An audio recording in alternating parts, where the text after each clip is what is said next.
Hello everyone, welcome to Let's Discover It. This is Arya Singh and today we will discuss about the exploring the force. So what does exploding means? Explain. Force is बल. So कोई भी चीज़ को हम explore कैसे कर सकते हैं. तो this is Arya Singh and today we first of all welcome to let's discover it, जहाँ पे आपको सारे क्लास 8th साइंस के कॉपीज़ एक तरह से बोल सकते हैं इंट्रोडक्शन वीडियो सेपरेटली मिल जाते हैं. चलिए let us try to learn more about force. चलिए अब हम कुछ मोर अबाउट यानी कुछ ज़्यादा ही सीखेंगे फोर्स के बारे में. अब आप बोलोगे ऐसा क्या सीखने वाले.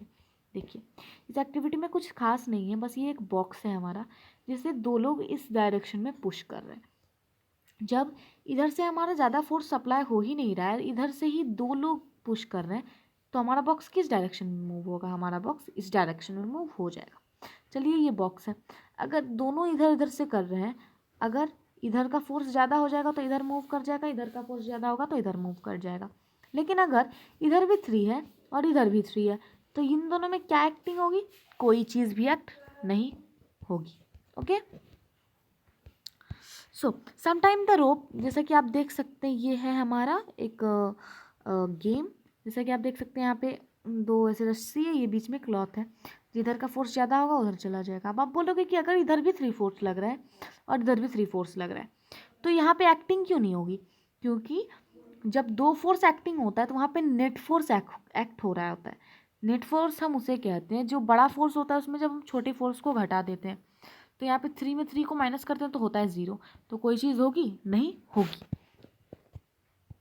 Force applied on an object in an same directed to one another.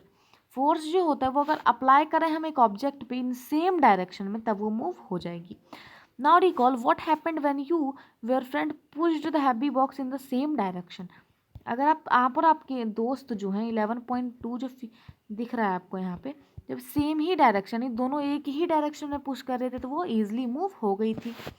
Recall that if the tug of war when 2 teams pull equally hard. Tug of war जो रोप वाला गेम था उसे टग ऑफ वॉर कहते हैं. तो उसमें जब दो को जो टीम थी वो पुल कर रही थी equally, the rope does not move in any direction. क्यों? क्योंकि दोनों इक्वल थी. नेट फोर्स एक्ट होगा, मैंने बताया. So we learn that a force could be larger और स्मॉलर देन द अदर और इक्वल टू ईच अदर.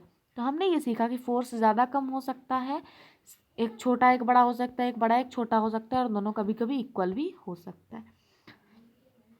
जो स्ट्रेंथ होता है फोर्स का वो यूजुअली हम एक्सप्रेस करते हैं मैग्नीट्यूड में. किस चीज़ में एक्सप्रेस करते हैं? मैग्नीट्यूड में एक्सप्रेस करते हैं.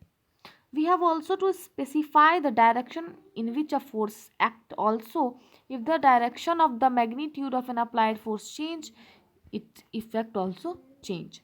Okay. Does it mean that the net force on an object is zero if the two force acting on it opposite direction are equal? क्या ये हो सकता है कि जो नेट फोर्स हो ऑन एन ऑब्जेक्ट वो ज़ीरो हो, तो जो दो फोर्स एक्ट हो रहा है उस पर, तो जो दोनों, ये हो सकता है ना कि अपोजिट डायरेक्शन में जो वहाँ पे फोर्स अप्लाई हो रहा था वो दोनों इक्वल होंगे. तो हाँ ये हो सकता है, क्योंकि मैंने आपको अभी जस्ट बता दिया. इन generally more than one force में भी acting on an object. Generally अगर हम बात करें तो एक से ज़्यादा फोर्स एक्ट हो रहे होते हैं. चलिए बक्सा पे बात करें तो यहाँ से ग्रेविटेशनल फोर्स, फ्रिक्शनल फोर्स, यहाँ पे स्टैटिक फ्रिक्शन एक्ट होगा, और हमारा फोर्स यानी 3 फोर्स यहाँ पे एक्ट हो रहा होता है. However, the effect on an object is due to the net force acting on it. तो जो इफेक्ट होता है यहाँ पे ऑब्जेक्ट का वो इसलिए एक तरह से आप बोल सकते हो इफेक्ट आता है क्योंकि नेट फोर्स यहाँ पे एक्ट कर रहा होता है. नेट फोर्स क्या है मैंने आपको बता दिया. अब फोर्स जो है मोशन में कैसे चेंज ला सकता है, ये बहुत ही बड़ा टॉपिक है, कंसेप्चुअल टॉपिक है, तो इसे हम अगली वीडियो में देखेंगे. अगर वीडियो पसंद आया हो तो लाइक करिए, शेयर करिए अपने फ्रेंड के साथ, तो चैनल को भी सब्सक्राइब करिए. From this side Arya Singh, thank you.